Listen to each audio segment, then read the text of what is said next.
السلام علیکم، welcome to our channel Novelistan Urdu novels library. کیسے ہیں آپ سب لوگ؟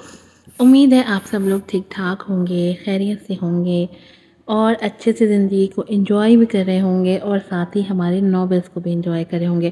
آج آپ کے لیے لے کر آئی ہوں روزانہ زندہ کی نیو ایپیسوڈ نمبر 62 اینڈ 63۔ اس سے پہلے لاسٹ ایپیسوڈ میں آپ نے دیکھا کہ جعفر یزدانی اور صالحہ یزدانی آخرکار اپنے انجام کو پہنچ ہی گئے۔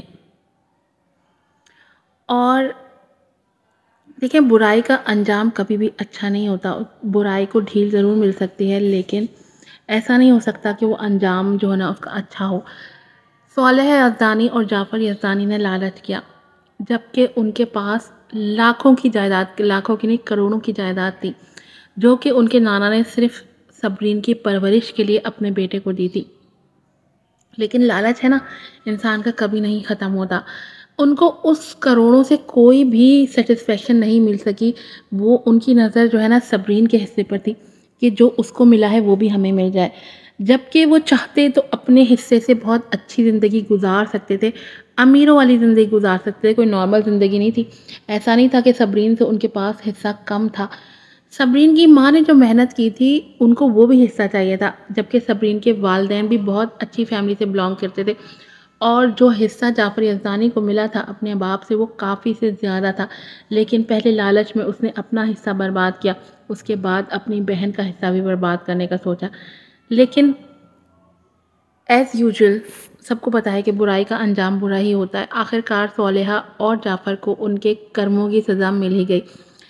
رہی بات آبش کی، تو آبش ایک بہت ہی برے بیک گراؤنڈ سے آئی۔ وہ بچپن میں کڈنیپ ہو گئی تھی، جہاں وہ پلی بڑی، جہاں اس نے مصیبتیں اٹھائیں، لیکن جب وہ اپنے ماں باپ سے ملی، اس کو ایک اچھی لیوش زندگی ملی۔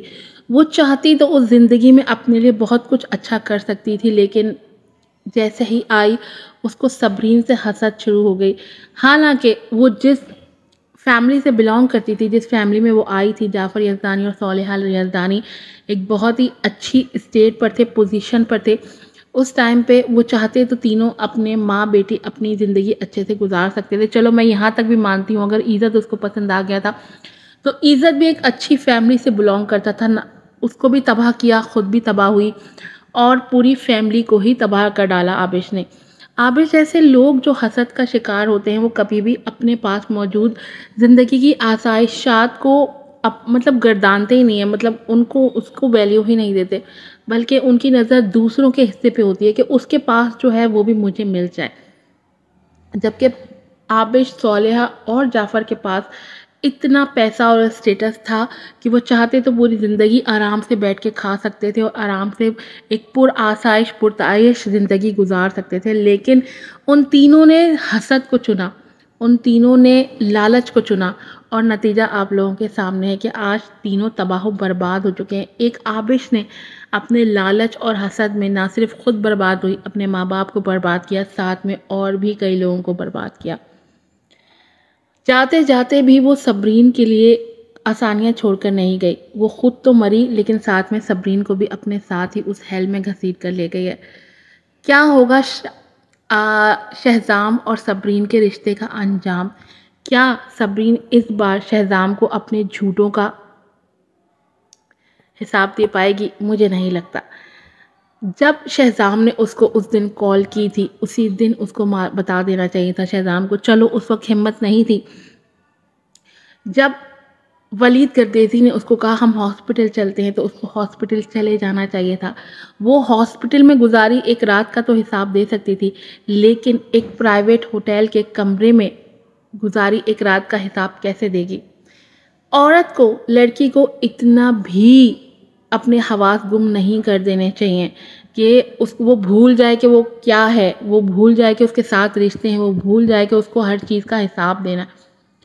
اگر آبش اس وقت اتنے سینسز میں تھی کہ اس نے اپنی کلائی کاٹی، اپنے آپ کو ہوش میں لائی، پانی کے ٹب میں، تم پانی کے ٹب میں بیٹھنے کے بجائے تم پوری رات ہاسپٹل میں گزار دیتی تو تمہارے پاس ایک ثبوت ہوتا کہ ہاں میں نے پوری رات ہاسپٹل میں گزاری۔ جبکہ ولید گردیزی ایک بار نہیں کئی بار بولتا رہا کہ ہم ہاسپٹل چلتے ہیں، کیوں نہیں گئی، کیا وجہ تھی؟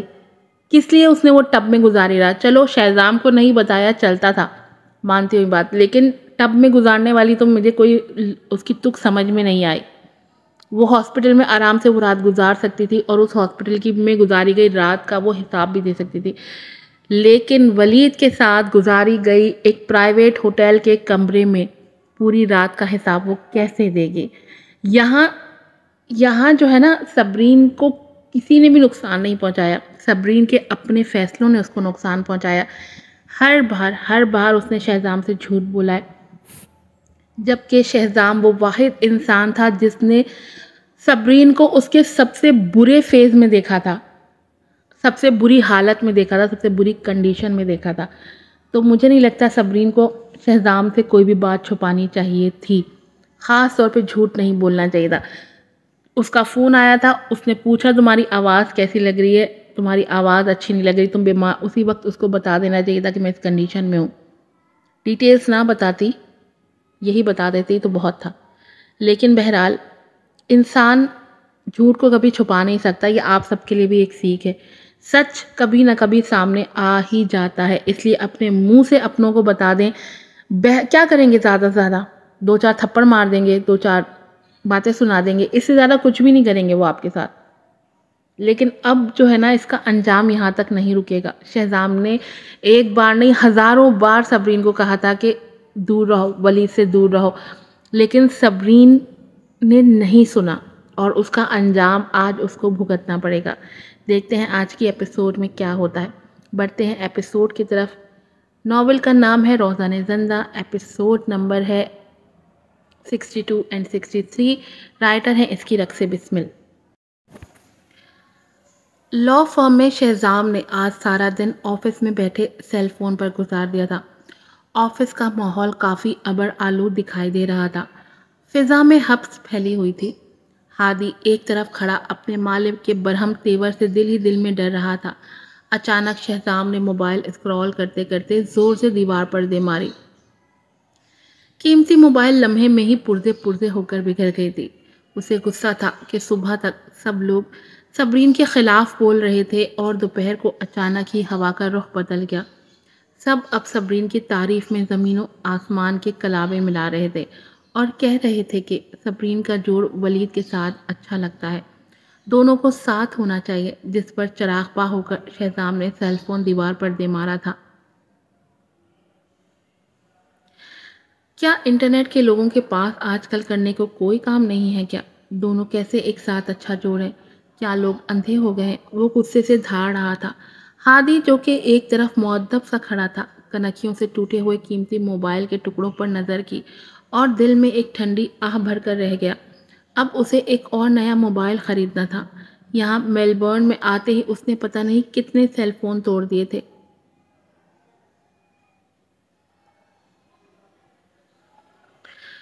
مالک، انٹرنیٹ پر موجود اکثر لوگ نکمے اور کام چور ہوتے ہیں، آپ ان کی باتوں کا اثر مت لیں۔ شہزام کی آنکھیں چھوٹی ہو کر اسے گھورنے لگیں۔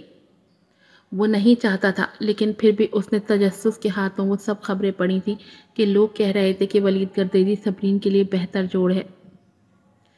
صبرین ولید کے لیے اچھی فیلنگز رکھتی ہے۔ کافی لوگوں نے تو ان دونوں کے بیچ میں لو اسٹوری بھی بنا ڈالی تھی کہ دونوں خفیہ طور پر ایک دوسرے کو پسند کرتے ہیں۔ شہزام کا سر غصے سے پھٹنے لگا، وہ سر دباتے کرسی پر بیٹھ گیا اور لیپ ٹاپ کھولا۔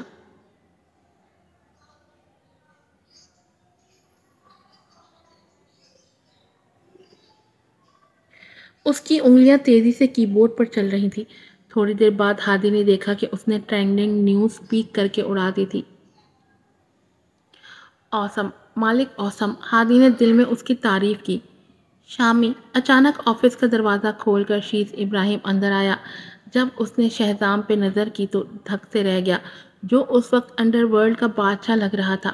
میں نے کچھ چیکنگ کی ہے، اس رات آبش یزدانی کچھ لوگوں کو لائی تھی، اس نے کمرہ بک کروایا تھا اور انہیں وہاں چھپا دیا تھا۔ اس نے اپنے مینیجر کو ہدایت کر دی تھی کہ کوئی اس کمرے کے آس پاس کمرہ بک نہ کروائے۔ شہزام کی بھویں باہم مل گئیں۔ اس کا مطلب صبرین کے لیے جال بنا گیا تھا۔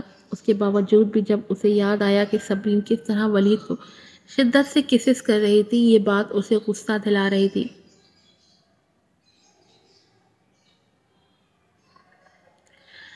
کیا تمہیں یہ بات پتہ چلی کہ صبرین اور ولید کس وقت وہاں سے نکلے؟ صبح سویرے، شیز ہلکے سے کھانسا اور ہلکی آواز میں بولا۔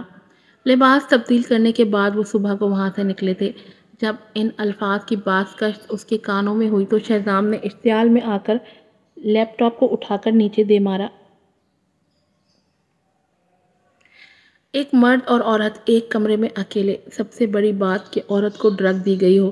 وہ کیسے یہ فرض کرتا، کیسے یقین کرتا کہ ان دونوں کے بیچ میں کچھ بھی نہیں ہوا تھا؟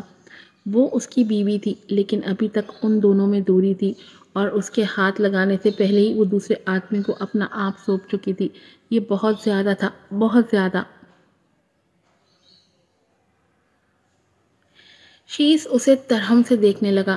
ایمانداری کی بات کہ وہ خود بھی بے یقین تھا کہ صبرین واقعی میں معصوم تھی۔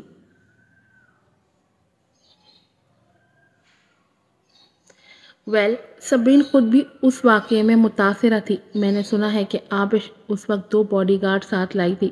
اگر ولید گردیزی وہاں نہ آ پاتا تو حالات اس سے زیادہ برے ہوتے۔ کیا مطلب ہے تمہاری بات کا؟ کیا تم یہ کہنا چاہتے ہو کہ مجھے ولید کا شکریہ ادا کرنا چاہیے؟ شہزام اسے خون چھلکاتی نظروں سے گھورتے بولا۔ شہزام کی سرد اور سپاٹ آنکھیں بھر آئیں۔ نتیجہ یہ نکلا کہ وہ ایک بے وقوف عورت ہے۔ وہ بار بار یزدانی فیملی کی چالوں کا شکار ہوتی رہی۔ اس کے بعد اس نے مجھے دھوکہ دینے کی کوشش کی اور ولید گردیزی سے دوستی رکھی۔ وہ میرے ساتھ احمقوں جیسا سلوک کرتی رہی۔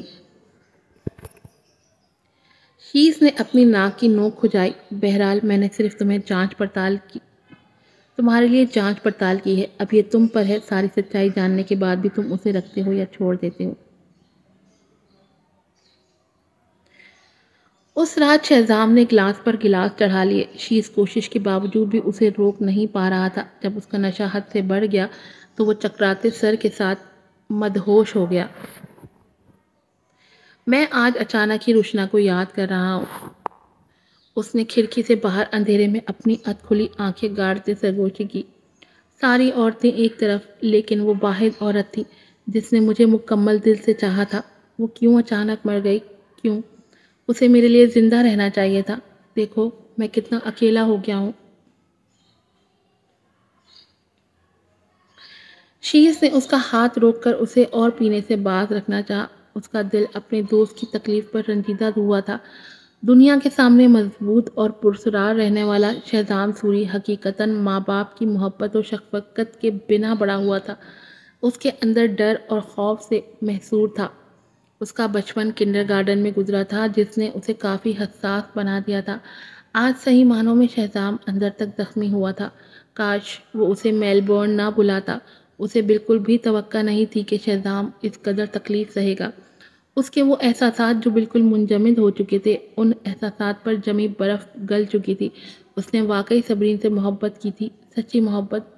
اچانک اس کا نیا موبائل فون تھر تھرایا۔ شیس نے کال اٹھا لی۔ دوسری طرف صبرین کی فکر مندی سے بھری آواز ابھری۔ کہاں ہیں آپ شہزام؟ ابھی تک گھر نہیں آئے؟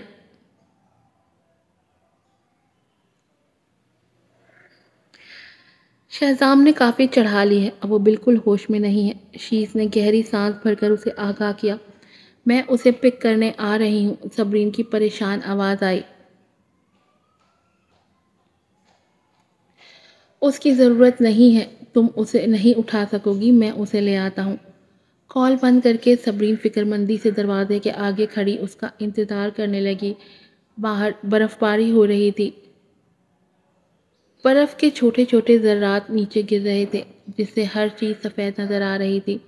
سردی کی شدت بڑھ چکی تھی لیکن وہ سردی سے بے نیاز سی اس کی راہ تک رہی تھی۔ آدھے گھنٹے بعد شیت اسے گھر لے آیا تھا۔ وہ مکمل ہوش سے غافل ہو رہا تھا۔ گاڑی پارک ہوتے ہی صبرین تیز تیز قدموں سے چلتی پریشانی میں آگے آئی۔ پچھلا دروازہ کھولا جہاں شہزام ہوش سے بیگانہ ہوا پڑا تھا۔ ٹائی ڈھیلی ہو کر گلے میں لٹک رہی تھی۔ شرٹ کے اوپری 2 بٹن کھلے ہوئے تھے، بال بکھرے ہوئے تھے۔ وہ اس وقت ایک معصوم بچہ لگا تھا جس کا کھلونا ٹوٹ گیا ہو اور وہ روتے روتے سو گیا ہو۔ اس نے شیت کی مدد سے اسے اٹھایا۔ دونوں اسے سہارا دیے اس کے روم تک لے آئے تھے۔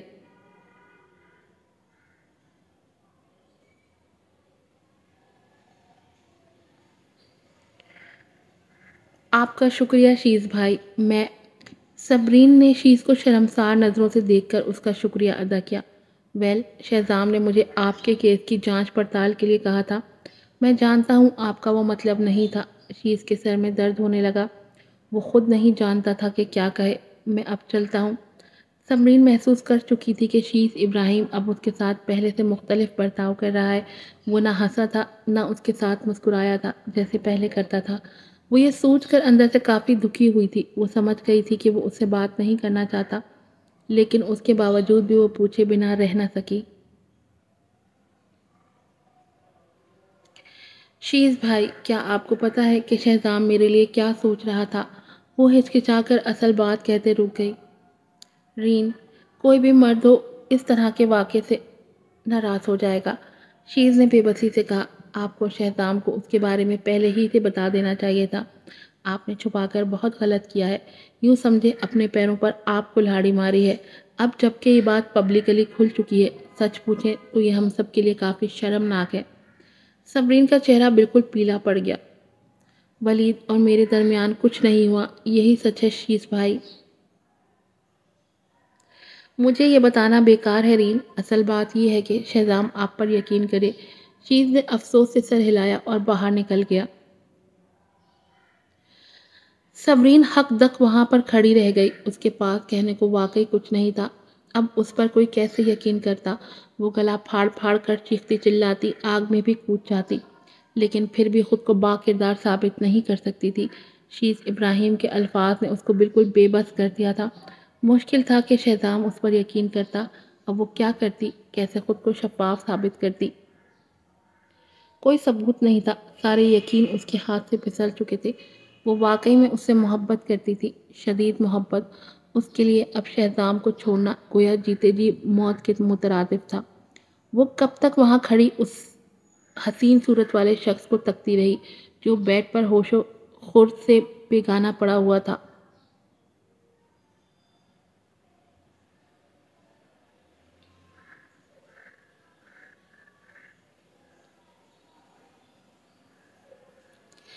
شہزام سوری اس وقت گاڑی کی پچھلی سیٹ پر بیٹھا ہوا تھا۔ آج پھر وہ غصے کی حالت میں بنا صبرین کے ہاتھ کا ناشتہ کیے نکل آیا تھا، لیکن اب اس کے پیٹ میں شدید درد ہو رہا تھا۔ 2 دن سے اس نے کچھ بھی نہیں کھایا تھا سوائے غصہ کھانے کے۔ مالک، مجھے اجازت دیجیے کہ آپ کے لیے کھانا خرید آؤں۔ ہادی نے پریشانی سے اسے دیکھا۔ میرا موڈ نہیں ہے۔ جاؤ پہلے اس آبش یزدانی کو پکڑ کر میرے پاس لے آؤ۔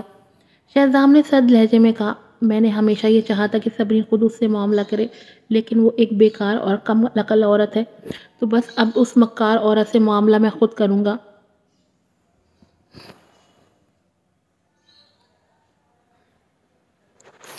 میر ہادی نے اسبات میں سر ہلا کر اس کی تائید کی تھی۔ ایسا لگتا تھا کہ اسے جلدی آبش یزدانی کے لیے دعائے خیر کرنی پڑے گی۔ آبش یزدانی کو سیکیورٹی گارڈز نے براہ راست باہر نکال دیا تھا، جس پر وہ سخت برہم تھی اور دروازے پر کھڑے کھڑے چلانے لگی، اگرچہ میرے والد کو گرفتار کر لیا گیا ہے، ٹھیک ہے، لیکن وہ اب بھی کمپنی کے شیئر ہولڈرز میں سے ہیں اور میں ان کی بیٹی ہوں۔ مجھے ان کے شیئرز کا وارث ہونے اور منافع وصول کرنے کا حق ہے۔ وہ چلا چلا کر بولی تھی۔ ہے، دفع ہو جاؤ، سیکیورٹی گارڈ نے اسے جھڑک دیا۔ ہر ایک پہلے ہی جانتا ہے کہ تمہارے والدین نے ایس اے کمپنی کے شیئرز حاصل کرنے کے لیے اپنی ہی بوڑھی والدہ کو مار ڈالا ہے۔ انہوں نے بڑی بیگم صاحبہ کا قتل کیا ہے۔ وہ لوگ انسان کہلانے کے حقدار نہیں۔ چیئروومن صبرین یزدانی نے پہلے ہی وکیلوں کی ایک ٹیم کو جعفر یزدانی سے حصص کی وصولی کے لیے کہہ رکھا ہے۔ اب تم کو وراثت میں ملے گا کیا؟ کچھ بھی نہیں، بس خواب ہی دیکھو۔ گارڈ نے سنی ہوئی بات سے اسے آگاہ کر کے اس پر طنز اچھالا۔ ٹھیک ہے، اب صرف انتظار کرو، دیکھ لینا جب میں واپس اس کمپنی میں آؤں گی تو سب سے پہلے تمہاری زندگی کو موت سے بدتر بنا دوں گی، سمجھے؟ آبش غصے کی شدت سے کانپ رہی تھی۔ تو اب یہ حال ہو گیا تھا کہ ایک عام سا سیکیورٹی گارڈ بھی اسے دھمکانے لگا تھا۔ یہ دنیا واقعی بہت غیر منصفانہ تھی۔ اس نے واضح طور پر صبرین اور ولید کی وہ تمام بیہودہ تصاویر گزشتہ روز رپورٹرز کو بھیجی تھی، لیکن یہ نہ صرف صبرین کی ساکھ کو خراب کرنے میں ناکام رہی بلکہ لوگوں نے اسے اب ولید گردیزی کے ساتھ جوڑنا بھی شروع کر دیا تھا۔ یہ معاملہ اس کو مزید مشتعل کر گیا تھا۔ وہ سڑک کے کنارے پیدل ہی چلی جا رہی تھی جب لائسنس پلیٹ کے بغیر ایک کار اچانک اس کے سامنے آ کر جھٹکے سے رک گئی۔ پھر دو آدمیوں نے اسے پکڑ کر سیدھا گاڑی میں دھکیل دیا۔ یہ تم کیا کر رہے ہو؟ کہاں لے کر جا رہے ہو مجھے؟ چھوڑو! اس سے پہلے کہ آبش کوئی رد عمل ظاہر کرتی، ایک آدمی نے اس کے منہ پر رومال رکھ کر اسے بے ہوش کر دیا۔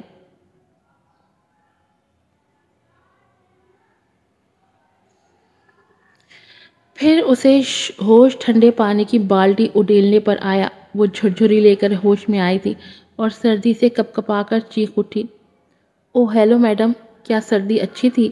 میر ہادی کی آواز پر آبش نے سر اٹھا کر اسے دیکھا۔ آبش نے اسے بغور دیکھا اور سوچا کہ یہ شخص اسے جانا پہچانا سا کیوں لگ رہا ہے۔ کچھ دیر بعد اسے یاد آیا، تو یہ تم ہو، شہزام سوری کے اسسٹنٹ۔ یہ تو بہت اچھی بات ہے کہ تم کو یاد ہے۔ میر ہادی ہلکا سا مسکرایا۔ پھر اس نے رخ موڑ کر اس شخص کو دیکھا جو بہت دور صوفے پر ٹانگ جمائے بیٹھا تھا۔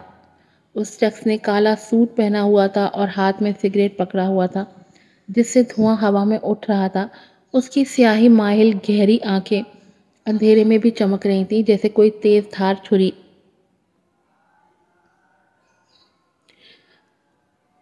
آبش نے بھی اسے دور سے ہی پہچان لیا تھا اور ایک انجانے خوف سے اس کا دل سکڑ کر سمٹا تھا۔ سوری صاحب، مجھے یہاں کیوں لائے ہیں؟ مجھے جانے دیں، میں نے آپ کا کچھ نہیں بگاڑا۔ دیکھو، اگر میں یہاں سے آزاد ہوئی تو آپ کو نہیں چھوڑوں گی۔ اس نے ہوا میں تیر پھینکا۔ میر ہادی اس کی دھمکیوں پر یوں ہنسا جیسے اس نے کوئی لطیفہ سن لیا ہو۔ تم کس بات پر ہنس رہے ہو؟ ہاں، کیا تمہیں سمجھ میں نہیں آ رہا کہ میں نے ابھی کیا کہا؟ آبش نے ایک قہقہہ لگایا۔ میں تم کو بتاتی ہوں، میں دانش سوری کی عورت ہوں۔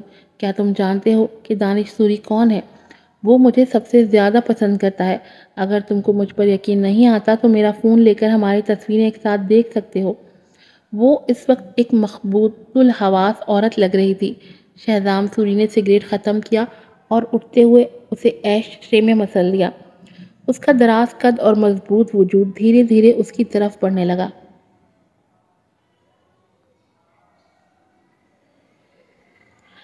آبش نے دل میں سوچا کہ وہ یقیناً دانش سوری کے تذکرے پر ڈر گیا ہے۔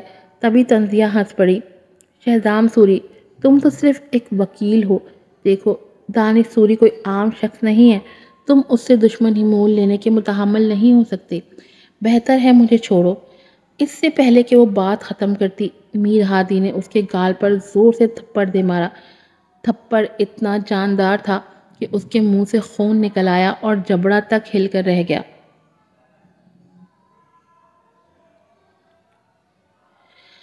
خون تھوک کر آبش زور سے چیخی، دانش سوری تمہیں نہیں چھوڑے گا، دیکھ لینا۔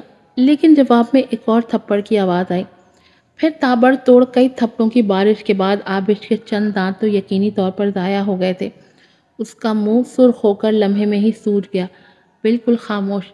ہادی اسے خبردار کرنے کے ساتھ ہی تنزیہ مسکرایا۔ تو تمہارے خیال میں یہ دانش سوری کون ہے بھلا؟ کیا تم کو ذرا سا اندازہ بھی نہیں ہوا کہ دانش نے تمہارے بارے میں اپنا رویہ اتنی جلدی کیوں بدل لیا؟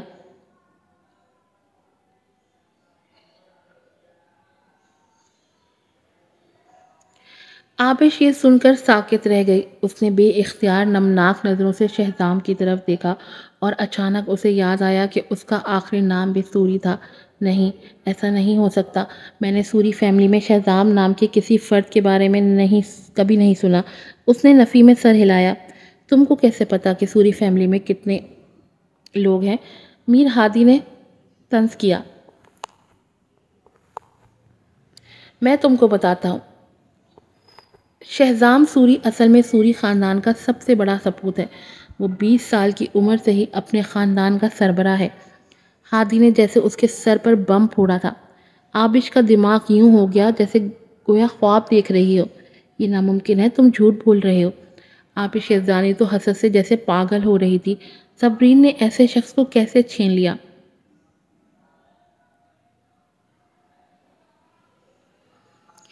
میں تم سے جھوٹ کیوں بولوں گا؟ وہ احمق دانش اس قدر خوفزدہ تھا کہ اس نے مالک کو دیکھتے ہی اپنی پتلون تک گیلی کر دی تھی۔ ہاتھی نے ہنستے ہوئے کہا، دیکھو عابش یزدانی، مالک کی ذاتی طور پر تم سے کوئی دشمنی نہیں ہے۔ تم کو صبرین یزدانی کو نشہ نہیں دینا چاہیے تھا اور تم کو ان کی تصاویر کھینچ کر میڈیا کو نہیں دینی چاہیے تھی۔ عابش یزدانی نے اس بات پر چونک گئی تو یہ سارا سیٹ اپ اسی وجہ سے تھا۔ وہ یکدم شہزام کے سامنے گھٹنے ٹیک کر کانپنے لگی۔ ایپیسوڈ 62 ادھر پہ ختم ہوتی ہے۔ اب اسٹارٹ ہوگی ایپیسوڈ نمبر 63۔ ناول کا نام ہے روزن زندہ۔ ایپیسوڈ نمبر ہے 63۔ رائٹر ہیں اس کی رقص بسمل۔ شہزام صاحب، میں احمق ہوں، بے وقوف ہوں، براہ کرم مجھے بخش دیں، معاف کر دیں۔ شہزام کے چہرے پر اس کی آہوازاری سن کر ناگواری پھیل گئی۔ اس کی آنکھوں کے سرد پنے نے ظاہر کیا کہ وہ اسے مکمل طور پر برباد کرنے کے علاوہ کچھ بھی نہیں چاہتا تھا۔ کیا لگتا ہے تمہیں کہ میں تمہیں یوں ہی جانے دوں گا؟ اس نے سپاٹ انداز میں قہر برساتی نظروں سے اسے گھورا۔ نہیں نہیں، یہ میں نہیں تھی، میں نے وہ تصویریں نہیں لی تھی۔ عابش یزدانی نے خوف سے نفی میں سر ہلایا۔ ایک انجان نمبر سے کسی نے میرے پاس بھیجی تھی۔ یہ سچ ہے کہ میں نے اس رات صبرین کو نشہ دیا تھا، لیکن جب ولید گردیزی آ گیا تو اس نے کمرے میں موجود ویڈیو فیڈ کو تباہ کر دیا تھا۔ شہزام کی آنکھوں میں حیرت کی لہر دوڑ گئی۔ اس کی بھویں پرسوچ انداز میں تن گئیں۔ تو یہ تم نہیں تھی؟ اس نے پرسوچ انداز میں دوبارہ پوچھا۔ میں قسم کھاتی ہوں۔ عابش کے کئی دانت ضائع ہو چکے تھے اور اس کا منہ خون سے بھرا ہوا تھا۔ سوچیں، پلیز سوچیں، اگر میرے پاس وہ تصاویر ہوتی تو میں انہیں بہت پہلے ہی صبرین کو دھمکی دینے کے لیے استعمال نہ کر چکی ہوتی۔ میں اسے اتنی دیر تک چیئر وومن کے عہدے پر کیسے بیٹھنے دیتی اور اپنے والدین کو جیل میں ڈالنے دیتی؟ اس کی بات میں وزن تھا۔ پھر بھی تمہاری قسم بیکار ہے، وہ سوچ میں پڑ گیا تھا۔ اسے عابش کی بات پر یقین آ چکا تھا۔ واقعی اگر اس کے پاس تصویریں ہوتی تو وہ اسے بہت پہلے استعمال کر چکی ہوتی، دیر کیوں کرتی؟ اگر وہ نہیں تھی تو پھر کون تھا؟ اچانک ایک خیال اندھیرے میں روشنی کی طرح اس کے ذہن کی دیواروں کو روشن کر گیا اور اس کے ہونٹوں پر عجیب سی مسکراہٹ آ گئی۔ اس رات صبرین کے ساتھ صرف ولید گردیزی موجود تھا۔ تو یہ کام ولید گردیزی کا ہے جس نے انجان نمبر سے صبرین کی اپنے ساتھ بیہودہ تصاویر عابش کو بھیج دی تھی۔ ولید گردیزی بہرحال اتنا بھی سادہ لوح نہیں تھا جتنا دکھتا تھا۔ صبرین اچھی طرح جانتی تھی کہ وہ اسے پسند کرتا ہے، اس کے باوجود بھی وہ اس کے ساتھ دوستی کرنے کو تیار تھی۔ یہ بات حیرت کے ساتھ اسے شدید غصے سے دوچار کر رہی تھی۔ کوئی شریف مرد ایسا برداشت نہیں کر سکتا تھا۔ شہزام کو صبرین کی سمجھ نہیں آ رہی تھی کہ آخر وہ ایسی کیوں ہے۔ عابش اسے سوچ میں ڈوبا دیکھ کر سمجھی کہ اس نے اس پر یقین کر لیا ہے تو جلدی سے بول پڑی۔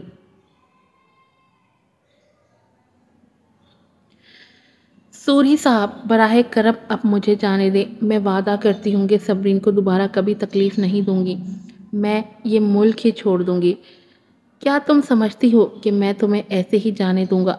شہزام عجیب سے انداز میں مسکرایا۔ میں نے تمہارے معاملات کی چھان بین کی ہے۔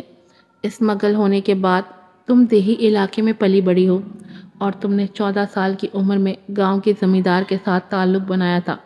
بعد میں ہائی اسکول کے دوران تمہیں ایک امیر آدمی نے رکھیل بنا کر رکھا اور یہاں تک کہ تمہارا اسقاط حمل بھی ہوا تھا۔ اور کتنی شرمناک بات ہے کہ اپنی فیملی میں واپس آنے کے بعد بھی تم نے شرافت سے زندگی نہیں گزاری، بلکہ وہی کام کیے جو تم سیکھ کر آئی تھی۔ شہزام سوری کے منہ سے اپنا ماضی اور حال سن کر عابش یزدانی کا چہرہ پیلا پڑ چکا تھا۔ یہ اس کا سیاہ ماضی تھا۔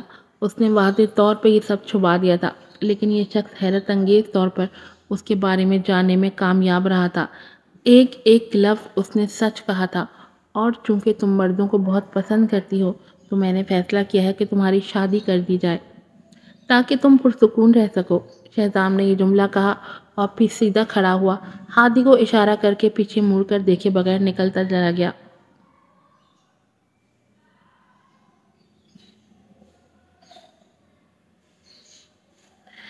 اس کے جاتے ہی ایک 50 کی دہائی کا چھوٹے قد کا بدصورت بوڑھا آدمی اندر آیا۔ آبش یزدانی کو دیکھ کر اس نے زور سے خشک ہوتا گلا تر کیا۔ ہادی صاحب، آپ میری شادی اس سے کر رہے ہو؟ اس کی آواز بھی اس کی طرح بدی تھی۔ آبش نے خوفزدہ چہرے سے ہادی کی طرف دیکھا۔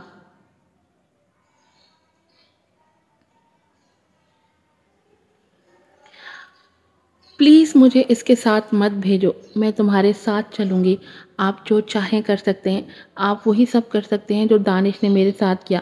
وہ کپکپاتے لہجے کے ساتھ گڑ گڑائی اور ہادی کا ہاتھ تھامنا چاہا، جس پر میر ہادی بیداری سے منہ بناتا پیچھے ہٹ گیا۔ مجھے ہاتھ مت لگانا، مجھے گندی چیزوں سے نفرت ہے۔ اس شخص سے اجتناب مت کرو، یہ صرف دیکھنے میں بوڑھا لگتا ہے لیکن ابھی صرف 40 سال کا ہے اور کئی سالوں سے کنوارا بھی۔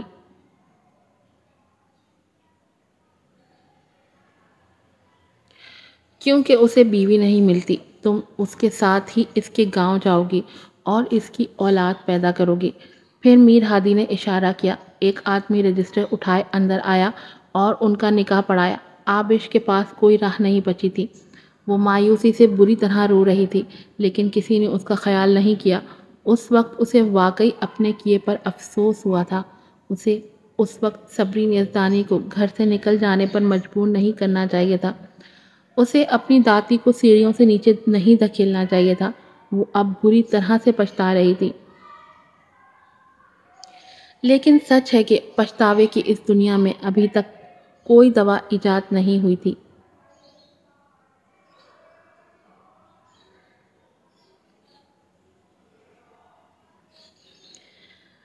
صبرین دیوار گیر گھڑیال پر وقتاً فوقتاً نظر ڈال رہی تھی۔ 12:30 بج چکے تھے لیکن شہزام ابھی تک گھر نہیں آیا تھا۔ کہیں اس نے پھر سے تو ڈرنک نہیں کر لی؟ وہ واقعی میں اس کا بالکل بھی خیال نہیں کرنا چاہتی تھی۔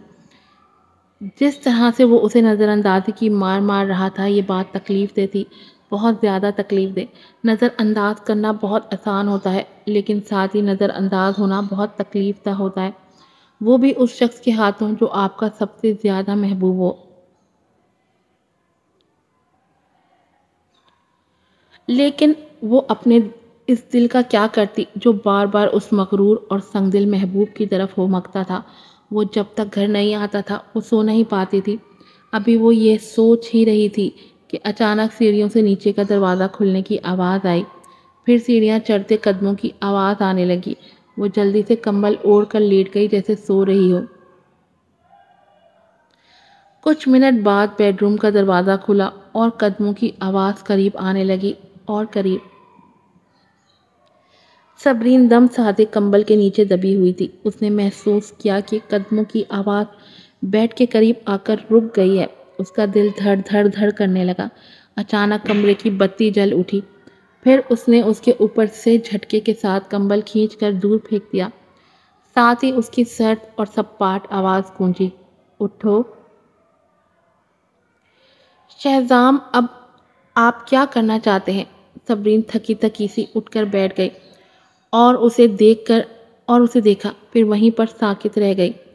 اس کی آنکھیں غصے سے خون چھلکا رہی تھی جس نے اس کے وجود میں خوف سے سنسناہٹ دوڑا دی۔ شہزام اس کے معصوم چہرے کو برہمی سے گھورنے لگا۔ اسے اچھی طرح سے پہلی ملاقات یاد آ رہی تھی، اس کا ہر لفظ اور اس کی ہر ادا اور چہرے کے تاثرات یاد آئے تھے۔ مجھے تم سے پوچھنا ہے، تم نے پہلی ملاقات میں مجھے کس لیے مائل کیا تھا؟ یہ آپ آج اچانک ہی کیوں پوچھ رہے ہیں؟ صبرین نے اس کی چپتی گہری آنکھوں میں دیکھنے سے پرہیز کیا اور نظر چرا لی۔ وہ اسے اس سوال کا جواب دینا نہیں چاہتی تھی۔ یہ مشکل تھا لیکن شہزام نے اس کے نظر چرا لینے پر ایک جھٹکے سے آگے ہو کر اس کے چہرے کو ہاتھ کی گرفت میں جکڑ لیا اور چہرہ زبردستی اپنے سامنے کر کے اسے خود سے نظر ملانے پر مجبور کیا۔ ادھر دیکھ کر جواب دو مجھے، ادھر دیکھ کر جواب دو مجھے، وہ شیر کی طرح کرایا۔ اس کی سرد چپتی نظریں اس پر ٹکی ہوئی تھی، وہ پلک بھی نہیں جھپک رہا تھا۔ اسی لیے نا کہ تم نے مجھے غلطی سے عزت کا ماموں سمجھ لیا تھا۔ چہرے کو چھوڑ کر تھوڑی سے پکڑ کر زور سے جھٹکا۔ درد سے صبرین کی سسکاری نکل گئی۔ درد کو برداشت کرنے میں اس کی آنکھیں نم ہو گئی تھی، لیکن اس سنگ دل بے پرواہ سجن کو پرواہ ہی نہیں تھی۔ اسے آج بس کسی بھی طرح سے سچ سننا تھا، صرف اور صرف سچ۔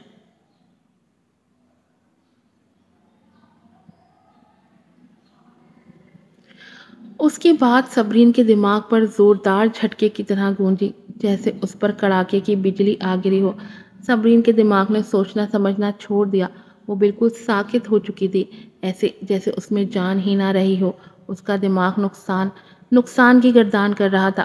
وہ حیران تھی، اس کا پورا وجود حیران تھا کہ آخر شہزام کو یہ بات کیسے پتہ چلی۔ شہزام اسے گھور کر دیکھ رہا تھا۔ اس کے تاثرات میں ہوتی نمایاں تبدیلی اور آنکھوں کی پتلیوں کا سکڑنا سمٹنا اور چہرے کی رنگت تبدیل ہو جانا صاف دکھائی دے رہا تھا۔ اس کا چہرہ زرد پڑ چکا تھا۔ اس کی آنکھوں میں گھبراہٹ، صدمہ اور بے بسی تھی، جیسے کوئی رنگے ہاتھوں پکڑا گیا ہو۔ یہ دیکھ کر شہزام کے اندر انچ انچ تک ٹھنڈک اتری تھی۔ مطلب یہی سچ تھا۔ صبرین کی حالت صاف صاف بتا رہی تھی کہ یہ سچ تھا۔ ان دنوں وہ ایک بیوقوف شخص ہوا کرتا تھا۔ اسے یہی یقین تھا کہ صبرین کو اس سے پہلی نظر میں ہی پیار ہو گیا تھا۔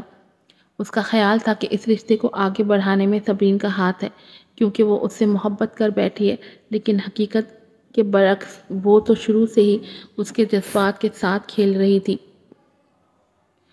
اتنا بیوقوف کیسے بن گیا تھا وہ بھی ایک عام سی عورت کے ہاتھوں؟ اس کی ساری محبت صرف ایک ناٹک تھی۔ اس کے سارے محبت بھرے میٹھے الفاظ نقلی تھے، ہر ایک اچھائی مصنوعی تھی، ڈرامہ تھی۔ لیکن یہ سچ تھا کہ اس کا دل واقعی اس منافق عورت کی طرف مڑا تھا۔ وہ واقعی اس کے میٹھے الفاظ کے جال میں پھنسا تھا۔ وہ سچ میں اس کی مصنوعی محبت سے متاثر ہوا تھا۔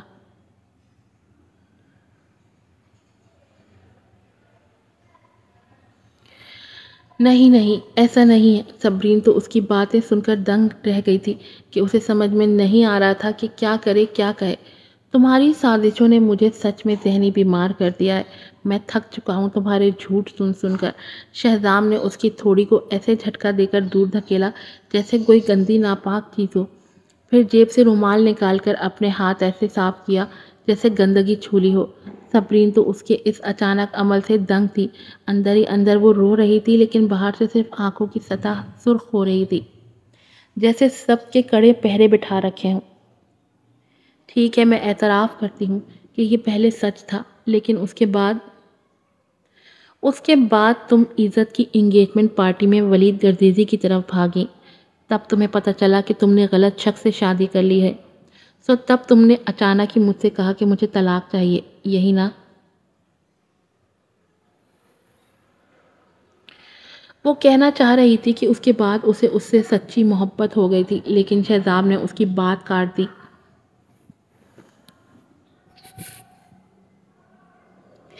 آبش کو اس کے اصل مقام تک پہنچانے کے بعد واپس گھر آتے ہوئے شہزام نے پہلے ہی سب کچھ معلوم کر لیا تھا۔ اسے پہلے اس بات کا احساس نہیں تھا، لیکن اب اس نے محسوس کیا کہ بہت ساری باتیں ایسی تھیں جو مشکوک تھیں۔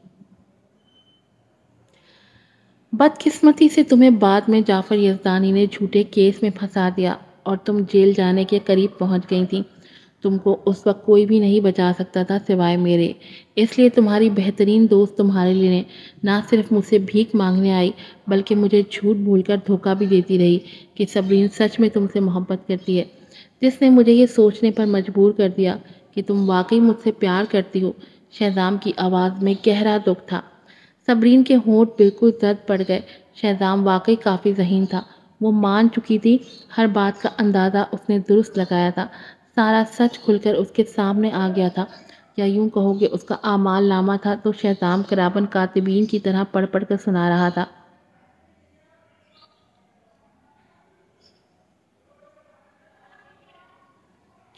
یہ سچ ہے، لیکن جب آپ نے میری کنسٹرکشن سائٹ پر جان بچائی تھی تب واقعی میرا دل آپ کی طرف مڑ گیا تھا، اس نے بے بسی سے کہا۔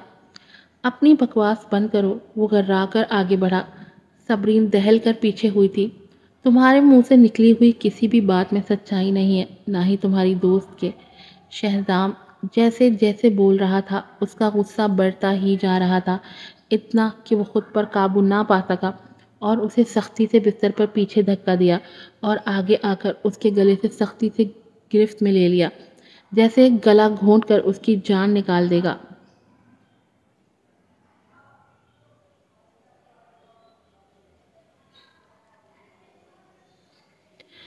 اگر اس رات آبش تم کو ڈرگ نہ بھی دیتی تب بھی تم میری بجائے ولید کی طرف لپکتی۔ تم میرے قریب آنے سے دور بھاگتی رہی اور میں اسے تمہاری جھجک اور شرم سمجھ کر تمہیں وقت دیتا رہا، اور اس کے بعد موقع ملتے ہی ولید کے بستر کی طرف بھاگتی تھی۔ کیسی عورت ہو تم! کیا دو مردوں کے ساتھ کھیل کر تم تھکتی نہیں ہو؟ اس کے گلا دبانے پر صبرین کو گلا کٹتا ہوا محسوس ہوا۔ اس کی سانس کی نالی پر دباؤ بڑھنے سے سانس اٹکنے لگی، دم گھٹنے لگا، لیکن شہزام کے سر پر تو جیسے خون سوار تھا۔ کیا تمہارے دل میں واقعی میری کوئی جگہ ہے؟ بولو! وہ بمشکل سانس لے پا رہی تھی۔ شہزام کا یہ خطرناک رخ اس نے آج پہلی بار دیکھا تھا۔ کیا ایسا نہیں؟ جب تک تمہیں میری اصل شناخت معلوم نہیں تھی میں نے بہت بار تمہارے قریب آنے کی کوشش کی، لیکن تم نے مجھے ہر بار کمتر سمجھ کر خود سے دور رکھا، اور جب میری اصل شناخت جان لی تو اچانک ہی میرے ساتھ ریلیشن میں آگے بڑھنا چاہا۔ یہ تو اچھا ہوا کہ مجھے تمہاری گندی تصویریں موصول ہو گئیں اور مجھے تمہارے اصل چہرے کا پتہ چل گیا کہ تم وہ نہیں ہو جو دکھائی دیتی ہو۔ اس کی گرفت سخت ہوئی۔ صبرین کی آنکھیں ابل پڑی تھیں اور دماغ کی نسیں کھنچ گئی تھیں۔ اس کا جسم ماہی بے آب کی طرح تڑپنے لگا، جسم کا سارا خون سمٹ کر چہرے پر آ گیا، رنگت سرخ سے کالی ہونے لگی۔ تب جا کر شہزام کو ہوش آیا اور اس نے گرفت ڈھیلی کر کے اسے جھٹکے سے چھوڑ دیا۔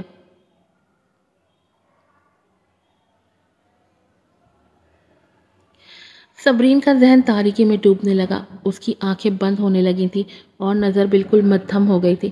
پھر مدھم ہوتے ہوتے سب کچھ اندھیرے میں ٹوٹ گیا۔ وہ ہوش سے بیگانہ ہو کر بے سدھ پڑ گئی۔ شہزام نے غصے سے سائڈ کے تکیے پر مکہ مارا۔ اس کے اندر آتش فشاں تھا جو پھٹ رہا تھا۔ میں تم جیسی گندگی میں لتھڑی عورت کو اپنے ہاتھوں سے مار کر اپنے ہاتھ گندے نہیں کر سکتا۔ اس نے خون چھلکاتی سرخ آنکھوں سے اس کے بے ہوش وجود کو دیکھ کر نفرت سے کہا۔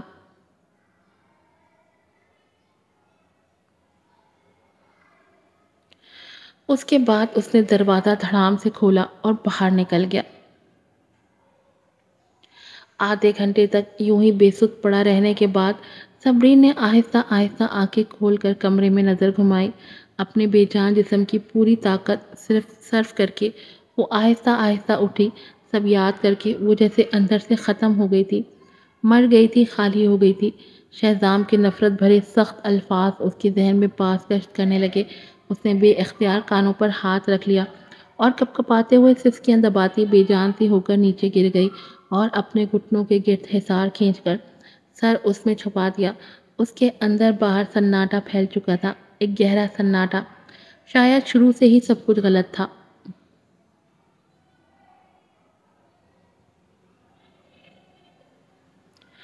آج کی ایپیسوڈ یہاں پر ختم ہوتی ہے۔ صبرین نے بہت غلط کیا، شہزام سے چھپا کر بہت غلط کیا اس نے۔ بہرحال ابھی ایک لاسٹ ایپیسوڈ باقی ہے، آج کی لاسٹ ایپیسوڈ۔ پھر ملوں گی آپ سے نئی ایپیسوڈ کے ساتھ۔ السلام علیکم۔